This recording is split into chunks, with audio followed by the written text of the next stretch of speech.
My dad leaned back in his chair and said, "Guess that's what rebellion gets you?" My mom. She actually laughed, out loud, at her own daughter. They didn't whisper it.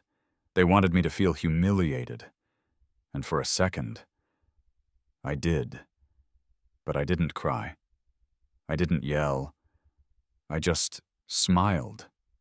Because what they didn't know was that my grandfather had left me everything. Hi, I'm Riley Bennett. I'm 25 years old, and I used to think I didn't belong in my own family. My last name carries weight, Bennett, like it's carved into the city skyline. We're the kind of family where dinner feels like a board meeting, and love comes with a quarterly report. My brother Brandon was born to inherit. I was just the glitch in the system. At least, that's how they made me feel. But this story isn't just about feeling invisible, Senile. It's about what happens when the invisible girl inherits an empire. So before we dive in, please tap like, leave a comment, and subscribe. Because what happened next, you're not going to believe it. I grew up in Manhattan. Our home wasn't just expensive, it was calculated, beige, polished, silent. My mother Elaine ran the house like she was running for First Lady. My father William ran it like a hedge fund. And Brandon well.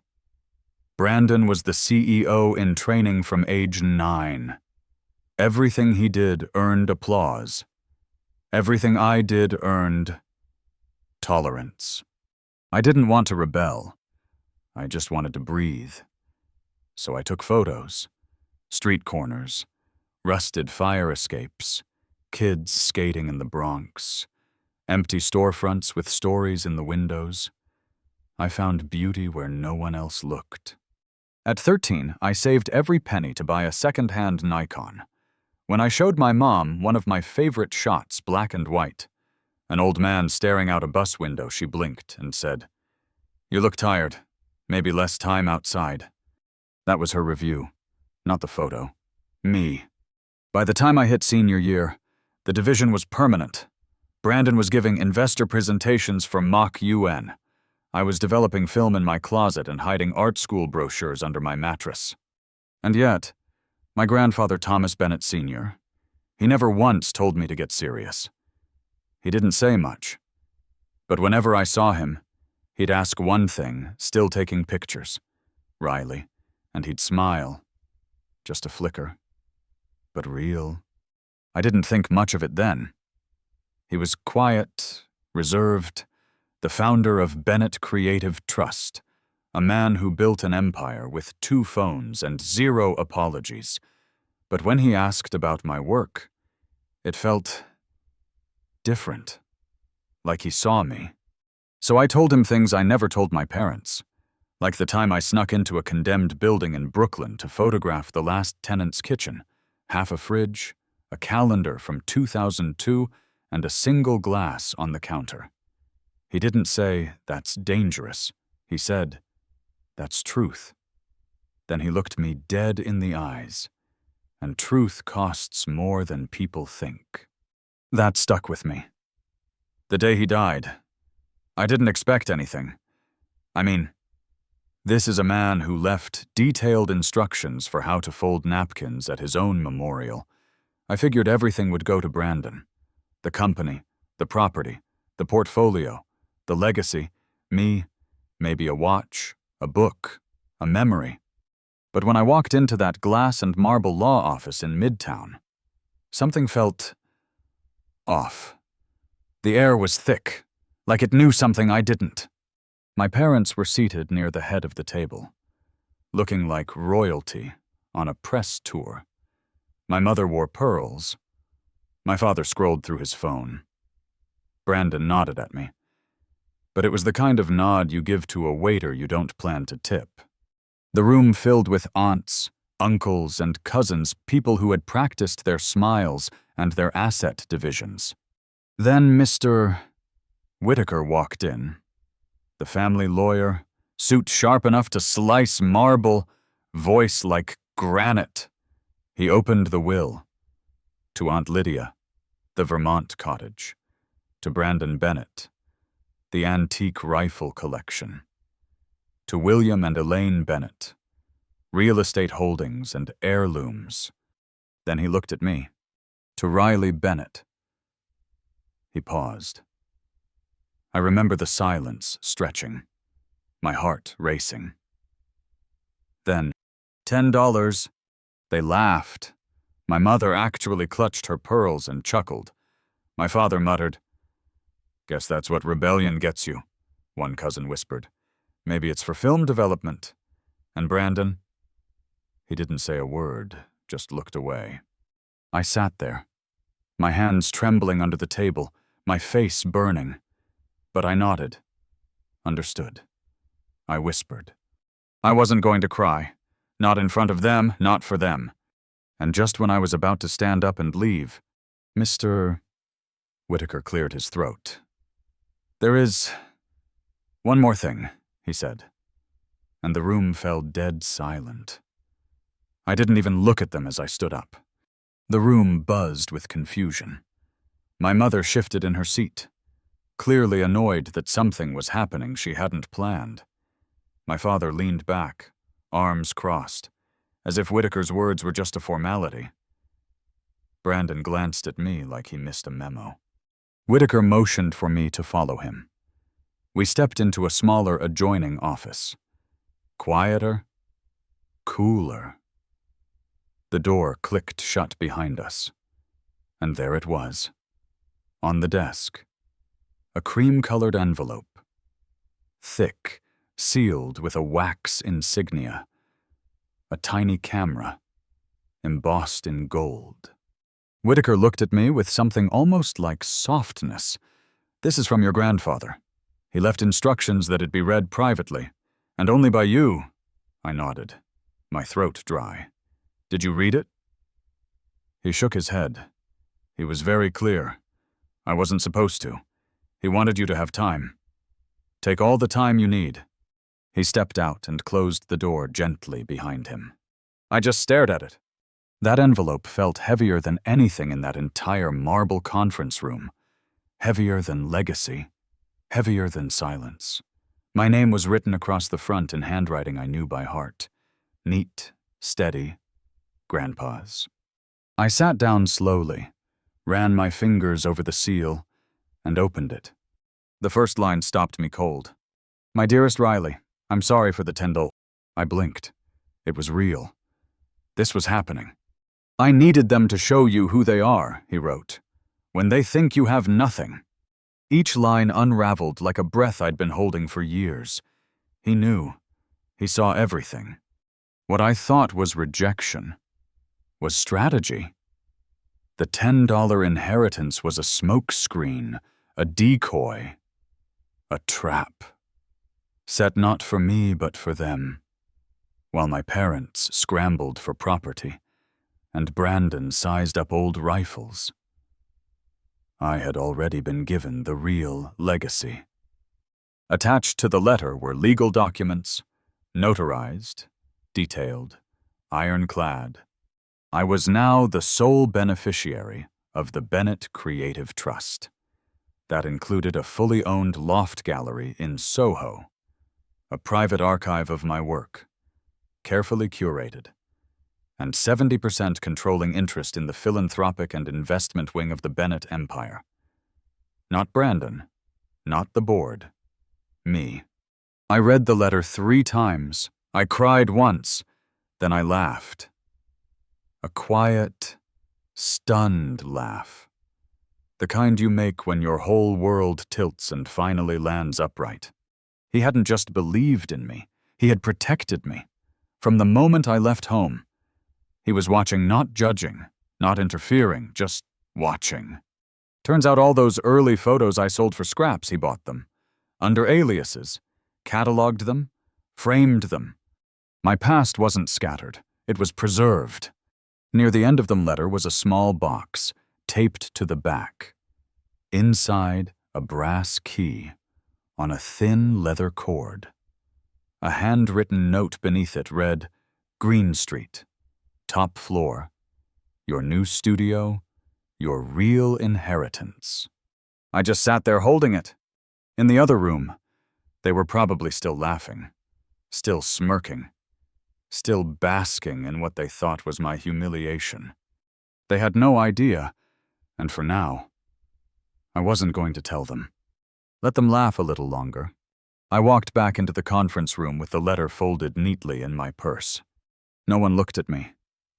They were already halfway through dissecting who got what and how much it was worth. My mother was toying with the chain of her new necklace. My father leaned back like a man who'd just scored a win.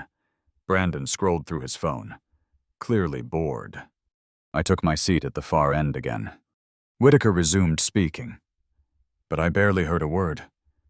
I just kept hearing Grandpa's line on repeat. You needed to see them as they are, when they think you have nothing. In the days that followed, I stayed quiet. I didn't respond to my mother's cold, clipped text. Hope you're not too disappointed. We tried to prepare you. I didn't answer Brandon's emoji-filled DM with a screenshot of a New York Times article on generational wealth. He added a winking face. I muted the chat. Instead, I met with Whitaker. We started the process. Quietly, carefully, legally. Then I visited the address on Green Street, my studio. It was real. An open, sunlit loft, hardwood floors, high ceilings, part gallery, part sanctuary, part dream. And in one corner, a locked drawer. Inside, a full collection of my work, meticulously archived. Black frames, handwritten tags, date, location, notes, pieces I'd forgotten about. But he hadn't. He called it Bennett Vision Studio. It was like stepping into a version of his life that had followed his original dream before Empire got in the way. Now, he had given it back, through me. But the question echoed louder with each passing hour. What now? I had the key, the legacy, the control. What would they do when they found out? A part of me wanted revenge. Big, flashy, brutal. But another part of me, maybe the better part, wanted something else. Something permanent. Something they couldn't dismiss. Something beautiful. That was how I'd answer their tendor. Not with noise, but with brilliance. The longer I sat alone in that studio, the more the silence spoke to me. I could still hear their laughter in my head, their smug voices during the will reading, like I was the punchline to a very old family joke.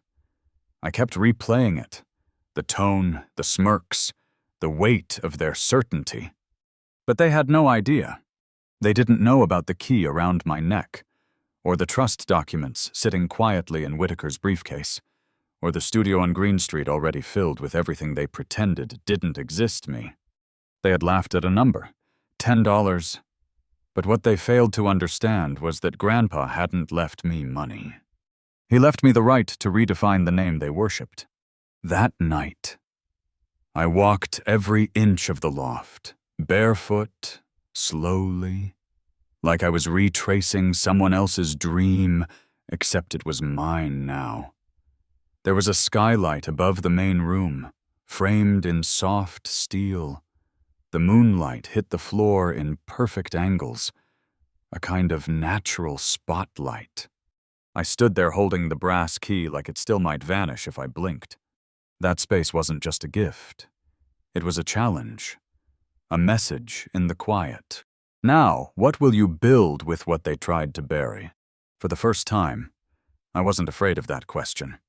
I started going through the archive my grandfather left, box after box. Each frame was more than a photo. It was proof.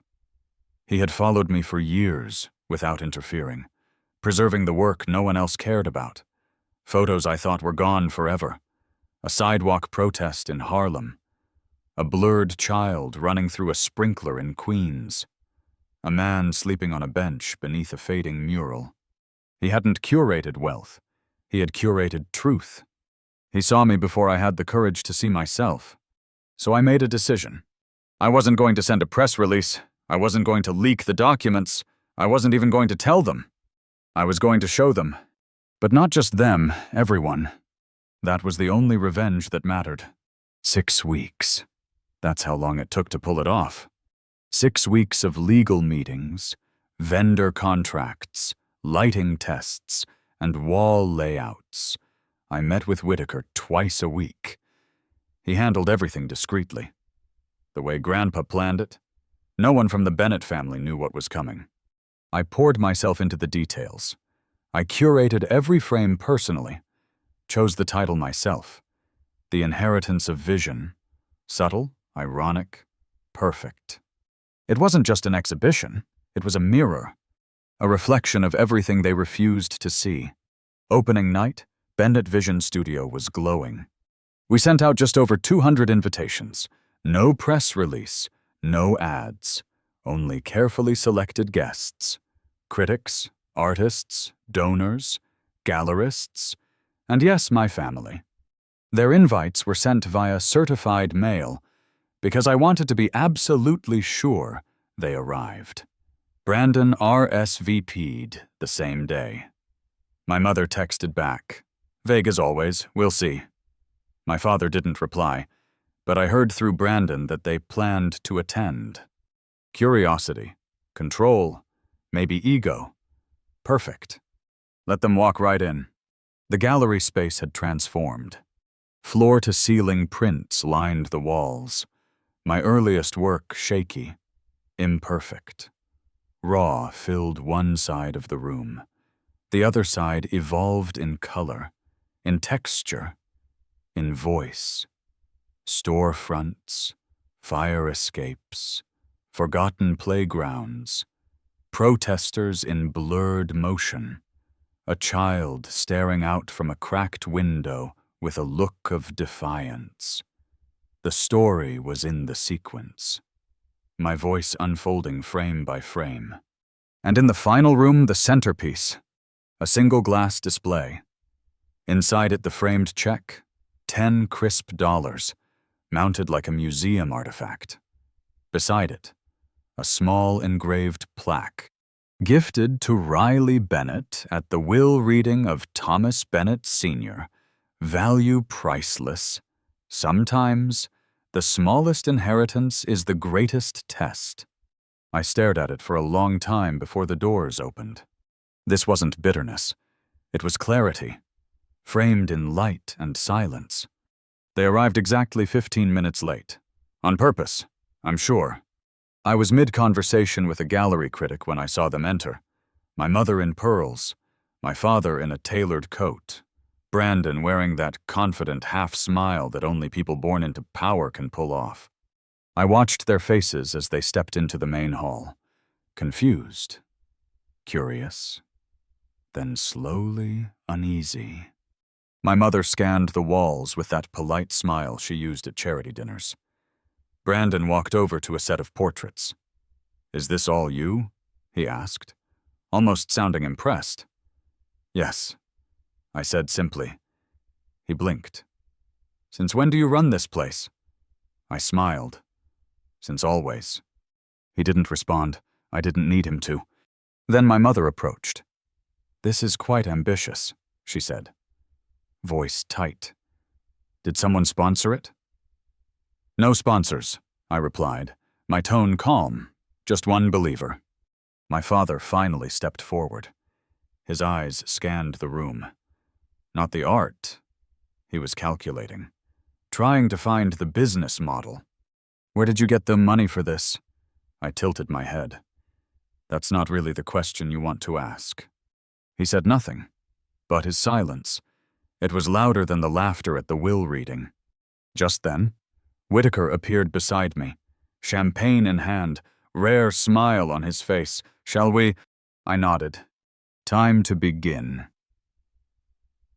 Whitaker and I stepped up to the small platform near the gallery's centerpiece, the framed $10 check lit like it belonged in a museum.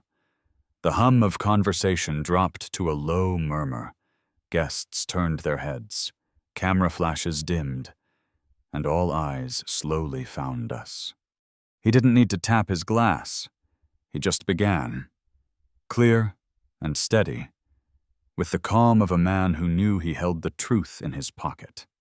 "Ladies and gentlemen," he said, "thank you for joining us this evening at Bennett Vision Studio, founded by and dedicated to the artistic vision of Riley Bennett."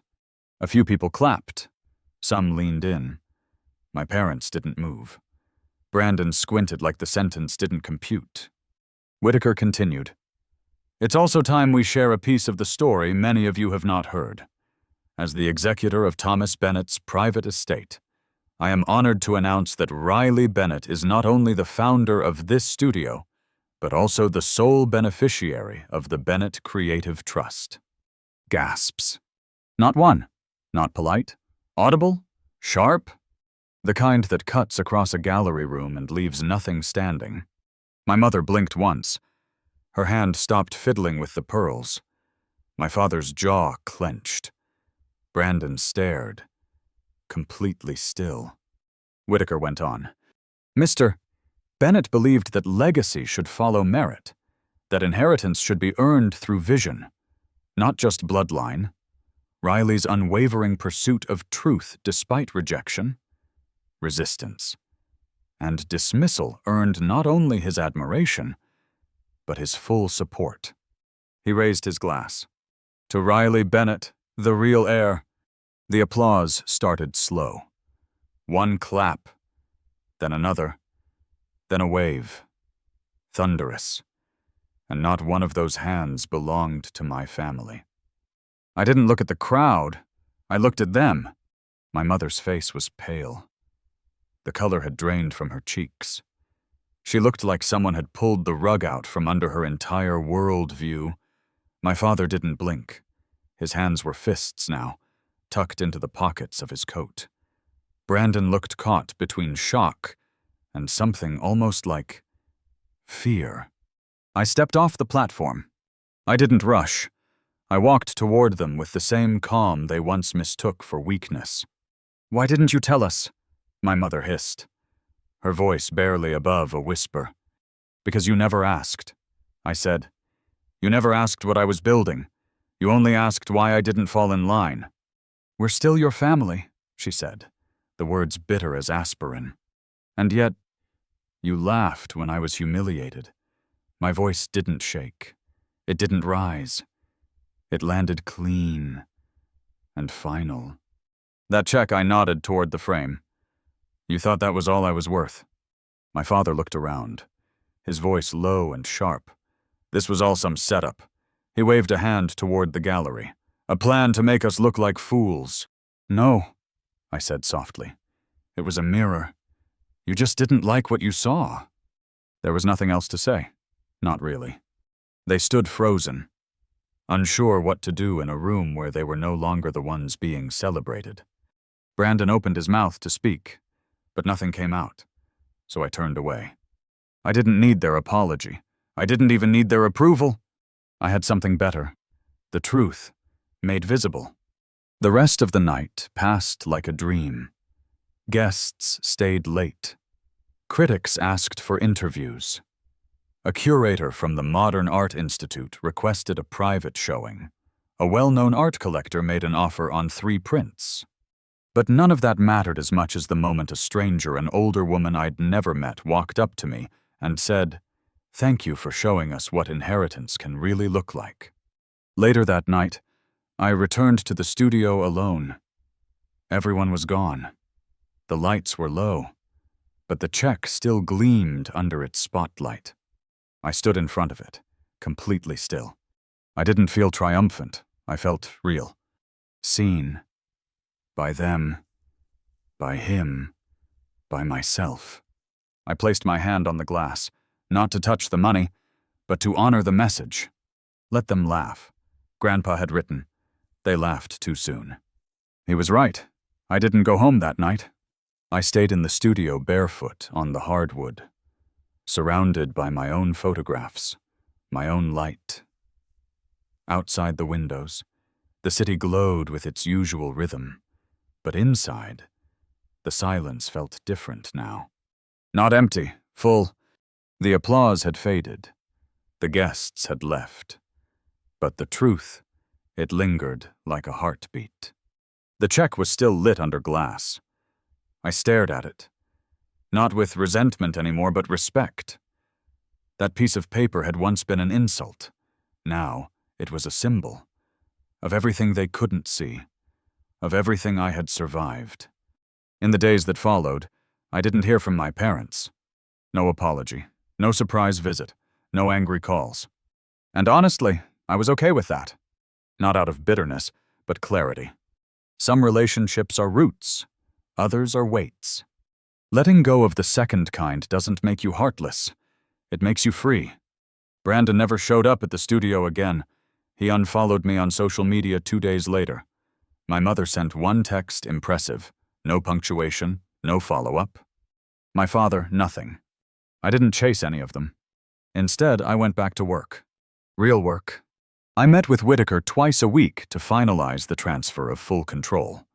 The Bennett Creative Trust now had one primary directive: support emerging artists, especially those pushed to the margins. I converted the second floor of the studio into live work spaces, minimalist lofts with access to cameras, editing equipment, mentorship, and freedom. No entry fees, no family names, just vision. We launched our first open call. Hundreds applied. I chose 5.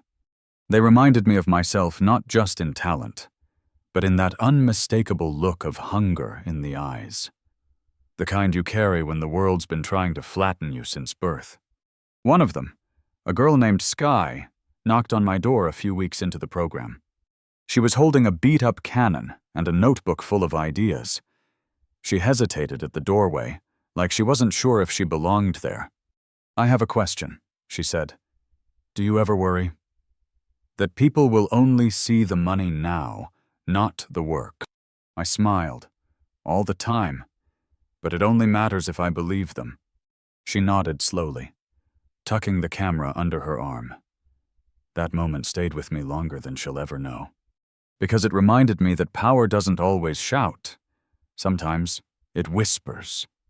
At our first board meeting, I walked in wearing black jeans, boots, and no apology.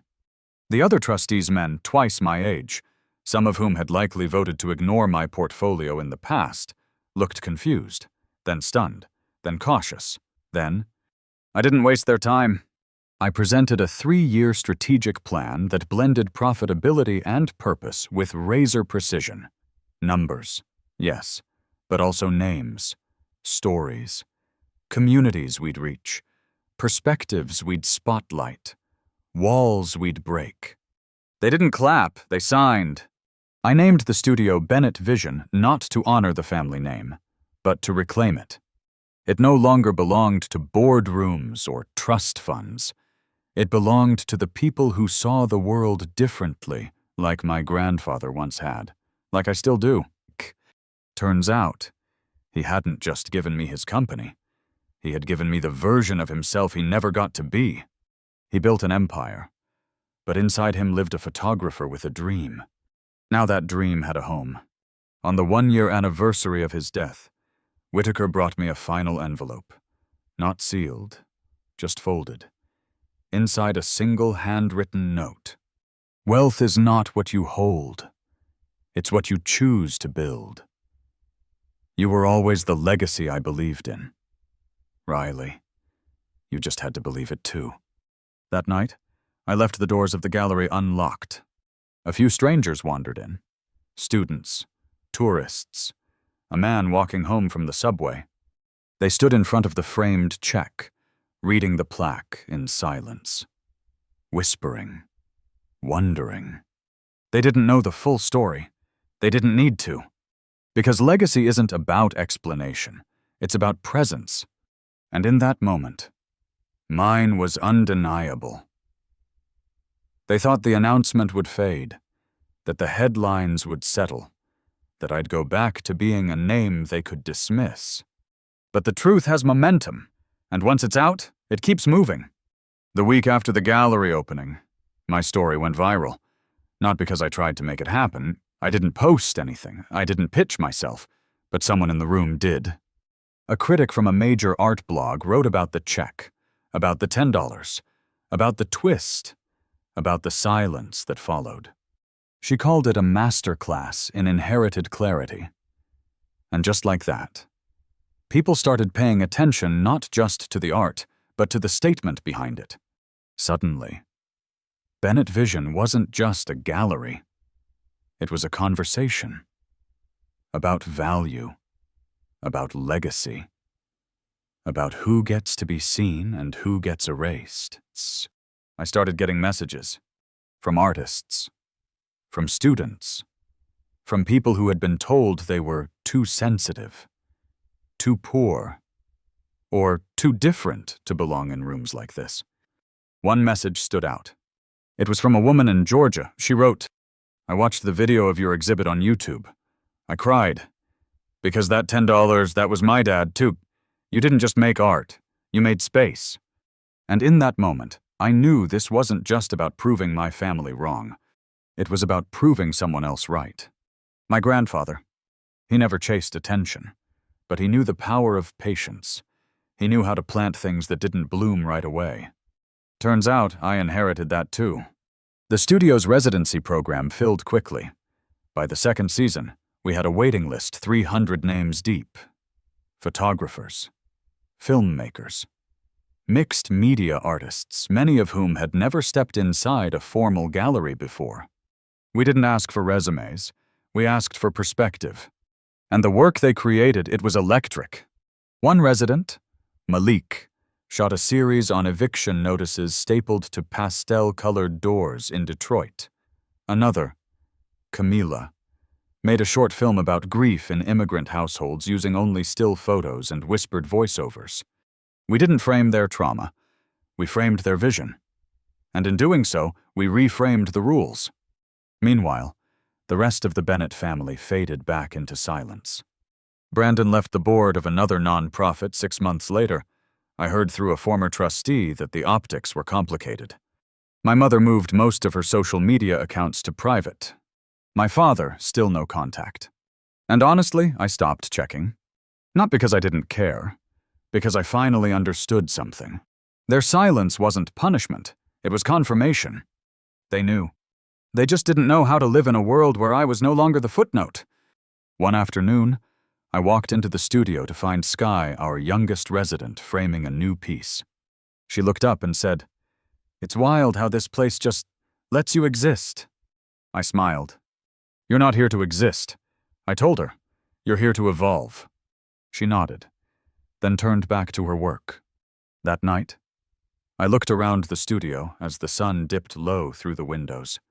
The walls were covered in work that didn't just decorate space, it declared space. Every piece hanging was a story someone had once been told not to tell. And yet, here they were, illuminated, celebrated, protected. This wasn't my victory, it was our collective beginning. At the back of the room, tucked in a shadowed corner, still sat the framed check, the original insult, now elevated to icon. I thought about removing it once, replacing it with something newer, cleaner, less personal. But then I stopped myself. Because that $10, it wasn't the punchline anymore. It was the prologue. It's funny. When I was younger, I used to think inheritance was a number. A house, a car, a name engraved on the corner of a building. But now I know. It's not about what you're given. It's about what you do with it. 1 year after the reading of my grandfather's will, I stood in the studio alone again. Same hardwood, same light. But the girl who once stood in this space, nervous, stunned, still seeking permission to exist, she was gone. In her place was someone else.